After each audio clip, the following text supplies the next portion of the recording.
Aurélio Rebelo, aos 33 anos, caminhava pela varanda da imponente casa senhorial da Quinta das Almas, situada nos arredores de Évora, observando o sol desaparecer por trás dos montes alentejanos. Ele era o proprietário absoluto de tudo o que a vista alcançava, desde os vales semeados de milho e tomate até as encostas onde o gado pastava sob a vigilância de cavaleiros experientes, tendo herdado aquelas terras do pai, quando era apenas um jovem que não compreendia a magnitude de tal responsabilidade. Com o passar dos anos, graças a uma teimosia inabalável e a um esforço que lhe custou noites inteiras de vigília, transformou a propriedade numa das mais prósperas da região central do Alentejo, abastecendo os mercados locais com produtos de uma qualidade inigualável. A casa principal situava-se num ponto elevado, protegida por uma muralha de árvores centenárias que a isolava do burburinho dos trabalhadores, que viviam a quase 2 quilômetros de distância em pequenas casas caiadas de branco com telhados de telha,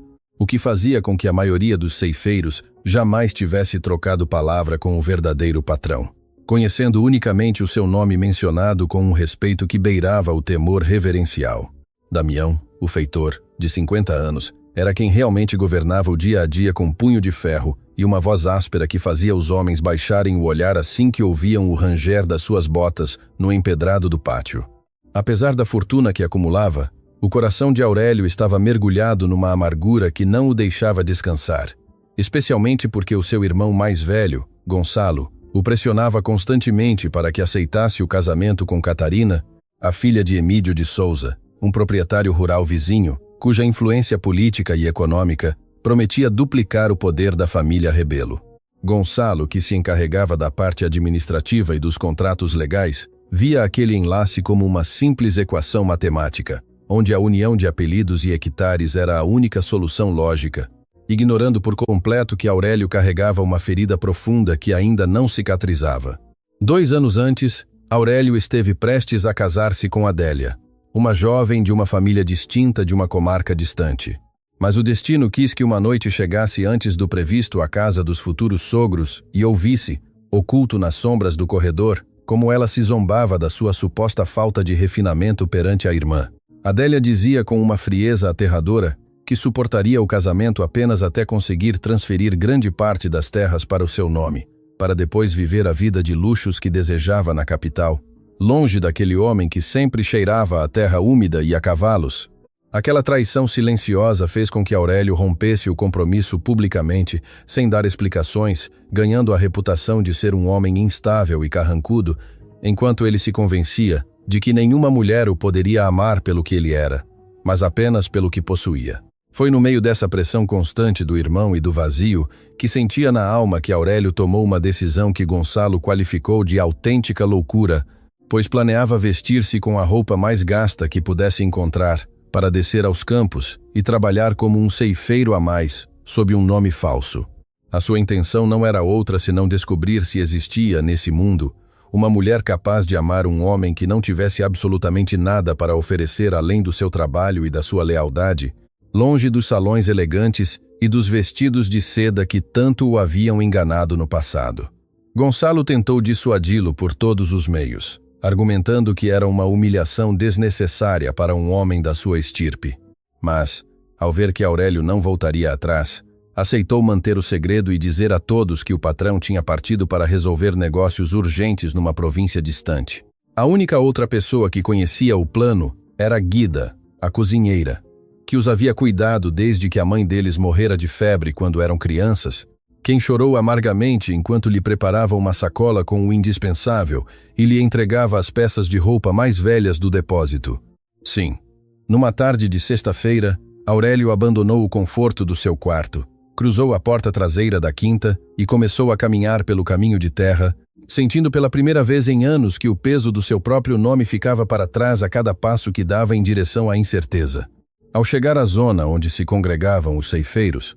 o céu de Évora tingia-se de um laranja intenso que parecia incendiar os campos de tomate e as cercas de pedra que delimitavam as humildes moradias dos trabalhadores sazonais. Aurélio, agora sob o nome de Matias, apresentou-se a Damião com o chapéu na mão e a cabeça ligeiramente inclinada, entregando-lhe uma carta de recomendação que Gonçalo tinha escrito com uma caligrafia disfarçada para não levantar suspeitas. O feitor, com a sua habitual arrogância, apenas leu um par de linhas antes de apontar com um gesto desdenhoso uma fila de ferramentas encostadas à parede, ordenando-lhe que se apresentasse às 4 da madrugada nos sulcos do norte para começar a jornada sem desculpas. Aquela primeira noite no dormitório dos homens foi uma experiência que abalou os alicerces da sua existência, dormindo sobre um catre de lona esticada e ouvindo o ronco pesado de homens que entregavam a sua vida à terra por umas poucas moedas.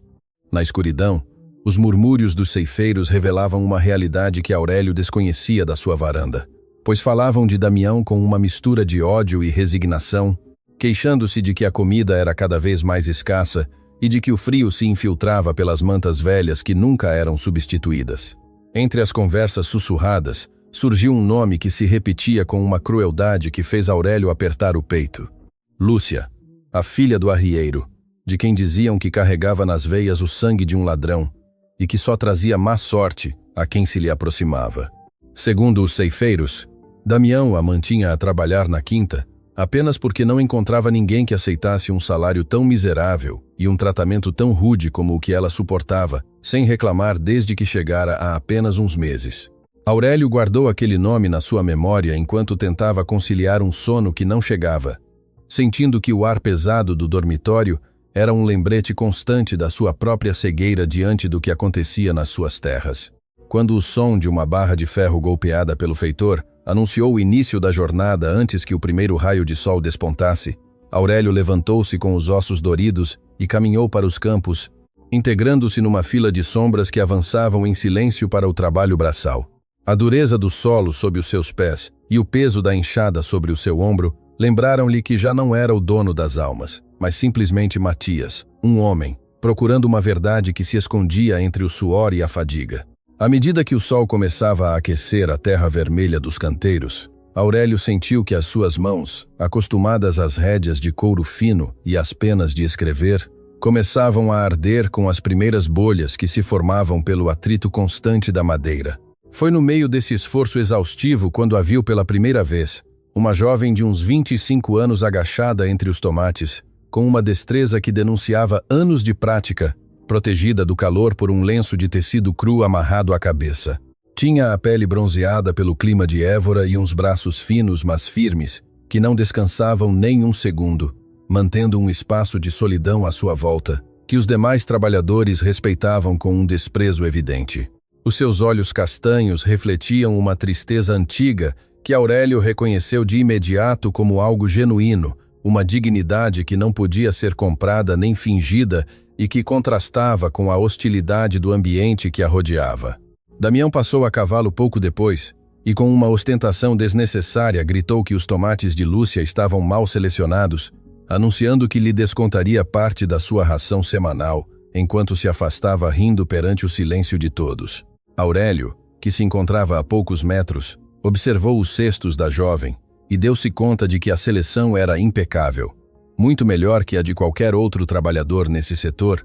o que confirmava que o feitor mentia apenas pelo prazer de a humilhar. O calor do meio-dia tornou-se insuportável e Aurélio, pouco habituado a tal nível de exigência física, sentiu que a vista se lhe nublava e que as pernas lhe falhavam perante a falta de água e o sol implacável. Apoiou-se na sua ferramenta, tentando recuperar o fôlego, vendo como os demais passavam de largo, sem lhe oferecer uma palavra de alento ou um gesto de solidariedade, até que uma mão pequena apareceu à sua frente, segurando um caniço de lata cheio de água fresca. Levantou o olhar e encontrou-se com os olhos de Lúcia, que o observava sem pena nem obrigação, simplesmente oferecendo-lhe o pouco que tinha num gesto de bondade que Aurélio havia esquecido que existia no mundo dos homens poderosos. Bebeu a água lentamente enquanto ela esperava em silêncio, e ao devolver-lhe o caniço, houve um instante de conexão que pareceu deter o tempo entre os sucos de tomate e o pó do caminho.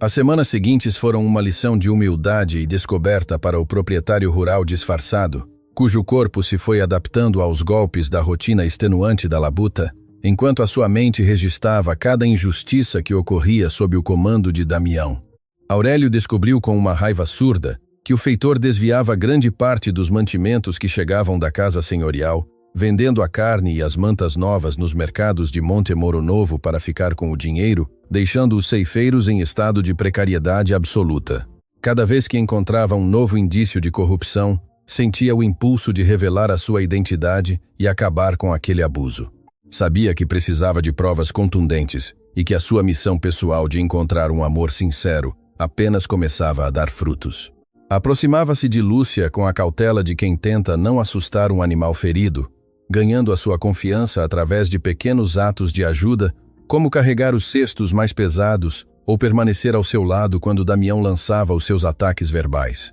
Ela, que a princípio respondia com monossílabos e desconfiança, começou a ver em Matias um aliado silencioso, alguém que não a julgava pelo passado do pai e que parecia ver pular de uma maneira que ninguém mais o fazia naquela quinta. Foi Sebastião, um trabalhador idoso de mãos enormes e cabelo branco que havia servido a família Rebelo por mais de 40 anos, quem deu a Aurélio a primeira pista sobre a origem da tragédia de Lúcia, enquanto partilhavam um tabaco barato ao finalizar a jornada. Sebastião contou-lhe em voz baixa que Tadeu, o pai da jovem, havia sido um arrieiro honrado e respeitado em todo o Alentejo, até que foi acusado injustamente de roubar gado de uma propriedade vizinha pertencente a Emídio de Souza. A justiça naqueles tempos era lenta para os pobres e rápida para os poderosos, pelo que Tadeu foi encarcerado sem uma defesa adequada e morreu atrás das grades antes que a verdade pudesse vir à luz, deixando a filha sozinha e com um apelido marcado pela infâmia. Lúcia havia percorrido várias quintas procurando trabalho, mas sempre era expulsa quando alguém descobria quem era o seu pai, até que chegou às Almas, onde Damião a aceitou com a condição de lhe pagar menos de metade do que lhe correspondia. Aurélio escutava estas histórias com um nó na garganta, dando-se conta de que a mulher que agora amava em segredo era a vítima colateral de um sistema de injustiças que ele, da sua posição de privilégio, havia permitido que florescesse por negligência. Os encontros dominicais no ribeiro que corria pelos limites da propriedade converteram-se no refúgio de ambos, onde lavavam a roupa lado a lado, enquanto o som da água ocultava as suas conversas dos ouvidos curiosos. Lúcia falava-lhe da sua infância, seguindo as rotas do pai pelas serras do Alentejo, descrevendo paisagens e momentos de felicidade que pareciam pertencer a outra vida antes que a escuridão da calúnia cobrisse tudo. Aurélio, por sua vez, inventava uma história sobre uma família que perdeu as suas terras por dívidas injustas, tentando manter a mentira de Matias o mais perto possível dos seus sentimentos reais para não perder a conexão que crescia entre eles. Nesses momentos ele via nela uma fortaleza que o deslumbrava, pois apesar de ter perdido tudo e de ser tratada como uma pária, Lúcia conservava uma capacidade de compaixão assombrosa, cuidando inclusive dos animais feridos que os feitores davam por perdidos. Uma tarde, encontrou-a a aplicar ungüentos a uma égua velha que cocheava num canto do curral, falando ao animal com uma ternura que fez Aurélio compreender que essa era a mulher que havia procurado durante toda a sua vida adulta. No entanto, a sombra da mentira pesava cada vez mais sobre os seus ombros, pois cada vez que ela o olhava com afeto ou lhe confiava um segredo, Aurélio sentia que a estava a trair ao não lhe dizer quem era realmente. O medo de que ela o visse como um homem cruel que fingia ser pobre para se divertir paralisava-o, especialmente quando recordava a desilusão que Lúcia sentia em relação a qualquer pessoa com poder ou autoridade. Enquanto isso, Damião começou a notar a proximidade entre Matias e a filha do arrieiro, o que fez com que a sua hostilidade se estendesse também ao novo ceifeiro, atribuindo-lhe as tarefas mais esgotantes e perigosas da quinta. O feitor não suportava que alguém desafiasse o seu controle psicológico sobre os trabalhadores e via na dignidade silenciosa de Matias uma ameaça que devia ser eliminada o mais rapidamente possível antes que a ordem estabelecida se desmoronasse. O conflito era inevitável, e Aurélio sabia que o tempo das sombras estava a chegar ao fim, pois não podia permitir que a injustiça continuasse a ferir a única pessoa que lhe havia devolvido a esperança na humanidade. A tensão na quinta atingiu o seu ponto máximo numa terça-feira quente, quando Damião convocou todos os ceifeiros em frente ao depósito principal, com o rosto avermelhado pela aguardente e uma fúria fingida que ocultava um plano sinistro. O feitor mostrou 3 sacos de café de exportação que haviam aparecido rasgados atrás do barracão das mulheres, acusando diretamente Lúcia de tentar roubar o produto para o vender na vila de Évora durante a noite. Os trabalhadores, Temerosos de perder o seu sustento ou receber castigos físicos, guardaram um silêncio cúmplice, enquanto Lúcia permanecia no centro do círculo com o olhar fixo no chão, sabendo que a sua palavra não valia nada perante a do homem que controlava as suas vidas. Damião anunciou que a jovem seria entregue às autoridades ao amanhecer e que o seu castigo serviria de exemplo para qualquer um que ousasse tocar na propriedade do patrão, enquanto lançava olhares de triunfo para Aurélio. Matias deu um passo em frente, desafiando a autoridade do feitor, e declarou perante todos que Lúcia era inocente, pois ele mesmo havia permanecido acordado vigiando os arredores e sabia que ela não se tinha mexido do seu quarto durante toda a noite. A valentia de Matias provocou um murmúrio de espanto entre os ceifeiros, mas Damião respondeu com uma violência imediata, atirando-se contra ele e derrubando-o sobre os sacos de café derramados, enquanto o chamava de cúmplice e vagabundo. No meio do empurrão, Aurélio sentiu que a raiva que havia contido durante semanas finalmente explodia, não pelo golpe recebido no rosto, mas por ver como Damião segurava Lúcia pelo braço com uma força brutal que lhe arrancou um grito de dor. Foi nesse instante de caos e desespero que Aurélio decidiu que o jogo de Matias devia terminar para dar lugar à justiça, que só ele podia impartir como dono legítimo daquelas terras. Levantou-se com uma calma gélida que fez Damião recuar instintivamente, dando-se conta de que o olhar daquele ceifeiro já não era o de um homem humilde, mas o de alguém acostumado a governar e ser obedecido sem questionamentos. Limpou o sangue do rosto com a manga da sua camisa gasta e procurou entre as suas roupas o objeto que validaria a sua palavra perante todos os presentes, enquanto o silêncio voltava a apoderar-se do pátio da quinta.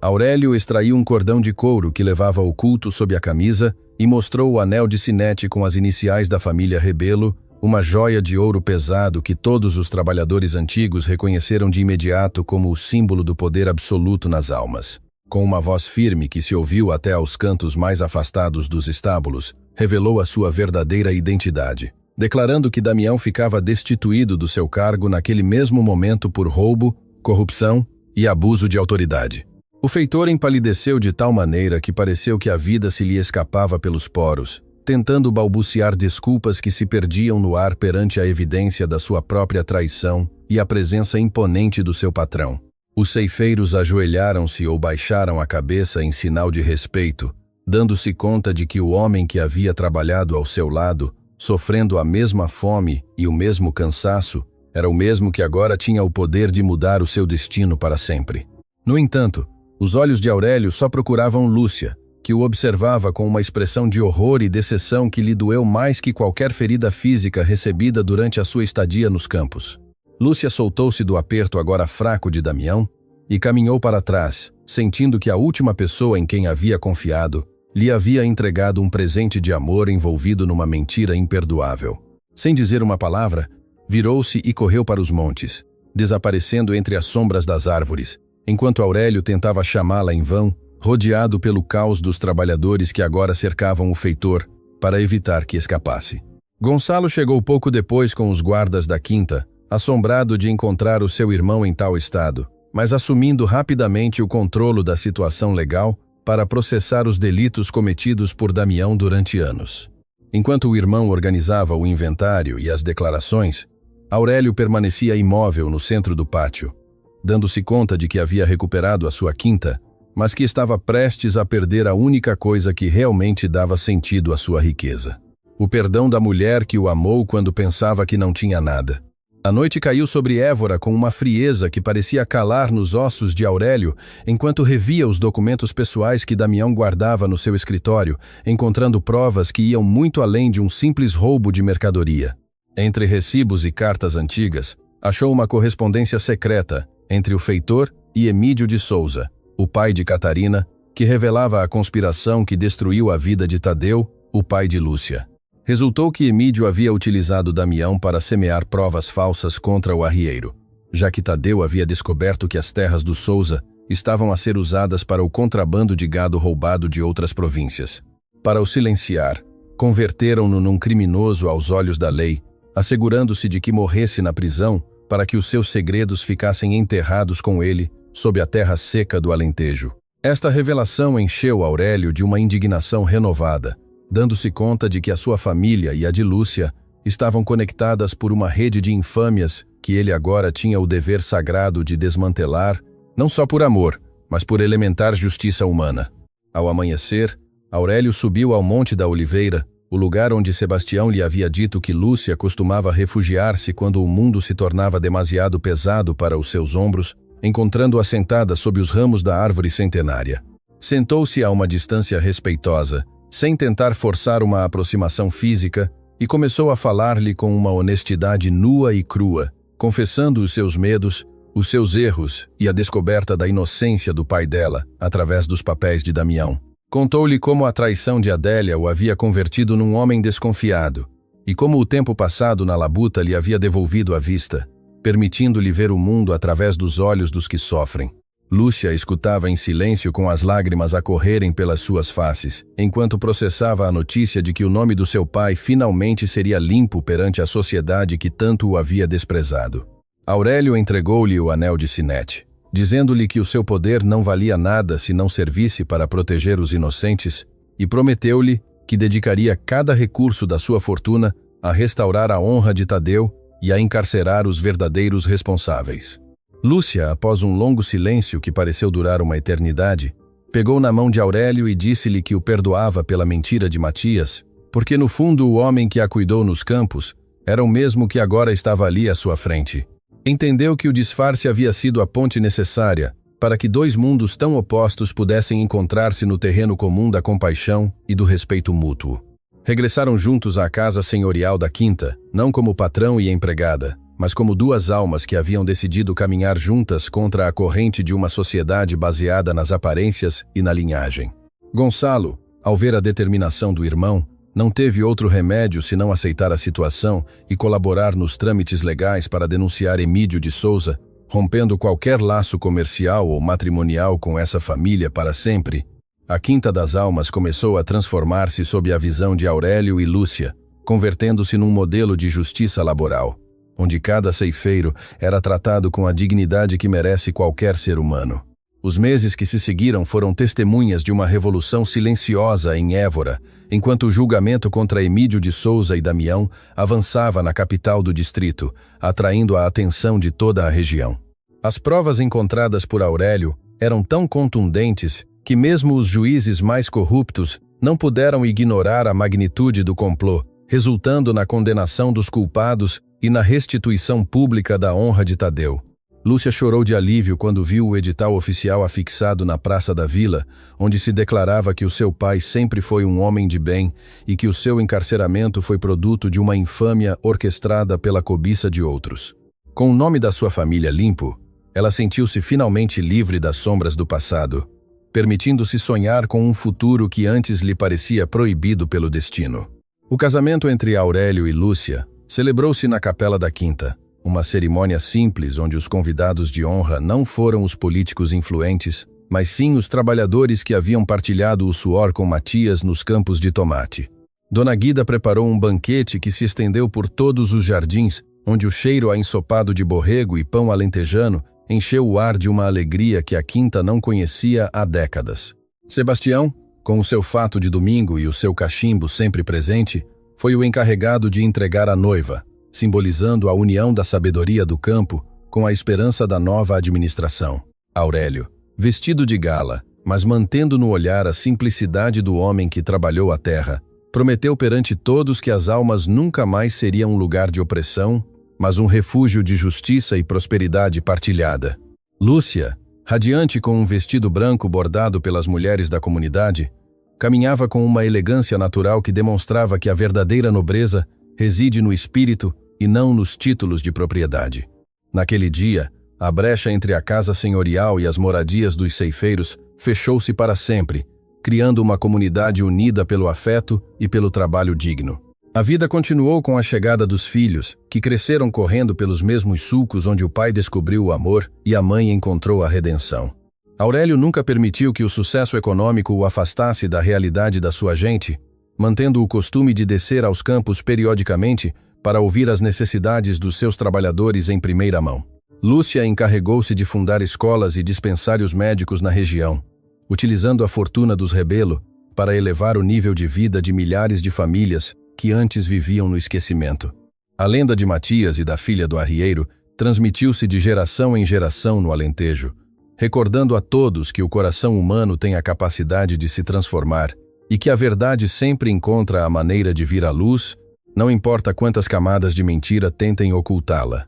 A Quinta das Almas tornou-se um farol de esperança, demonstrando que o poder só tem sentido quando se exerce com a justiça e a bondade como guias supremas. Caminhar pela vida com o coração aberto é talvez a tarefa mais difícil e, ao mesmo tempo, a mais gratificante que um ser humano pode empreender, especialmente quando os anos deixaram as suas marcas na nossa pele e as experiências nos ensinaram que nem tudo o que brilha é ouro. No entardecer da existência, compreende-se que as posses materiais são apenas empréstimos temporários do destino e que o único que realmente nos pertence é a qualidade dos vínculos que tecemos com os demais através da honestidade e da entrega desinteressada. A história de Aurélio e Lúcia não é simplesmente um relato sobre um homem rico que se apaixona por uma mulher pobre, mas uma lição profunda sobre a necessidade de nos despojarmos das nossas máscaras sociais para nos encontrarmos com a essência do que somos. Frequentemente nos rodeamos de muros construídos com orgulho, títulos e aparências,